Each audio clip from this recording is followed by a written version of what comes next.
નમસ્કાર દર્શક મિત્રો, આપ જોઈ રહ્યા છો TV9 ઇન્ડિયા। હવે જોઈએ અગત્યના સમાચાર। હીરામંદી વચ્ચે સુરતમાં હીરા દલાલની પત્ની અને પુત્રનો આપઘાત। ઉત્તરાયણ વિસ્તારમાં હીરા દલાલની પત્નીએ પુત્રને ઝેરપી ઉડાવી પોતે પણ પી લઈ આપઘાત કર્યો। મહિલાએ માતા અને તેની બહેનને વિડીયો કોલ પર વાતો કર્યા બાદ થોડા જ સમયમાં પગલું ભર્યું। 24 વર્ષીય પાયલ ધામત અને 4 વર્ષીય પુત્ર માહિર ધામતનું મોત। મહિલાએ અનાજમાં નાખવાની ઝેરી ટીકડીનો ભૂકો કરી પુત્રને પીવડાવી બાદમાં પોતે પણ ટીકડીના કટકા કરી ખાઈ ગઈ હતી।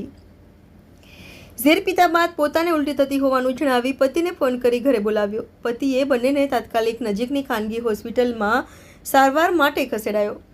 સારવાર દરમિયાન માતા અને પુત્ર બંનેનું નિપજ્યું મોત। બનાવ અંગે ઉત્તરાયણ પોલીસે તપાસ હાથ ધરી। આત્મહત્યા પાછળ ઘરકંકાસનું કારણ પણ સામે આવ્યું નથી। માતા અને નાની બહેનને વિડીયો કોલ પર હસી મજાક પણ કરી હતી। નવરાત્રી માટે 4 વર્ષ પુત્ર માટે કપડાં લીધા હતા, તે પણ માતા અને બહેનને વિડીયો કોલ પર બતાવ્યા હતા।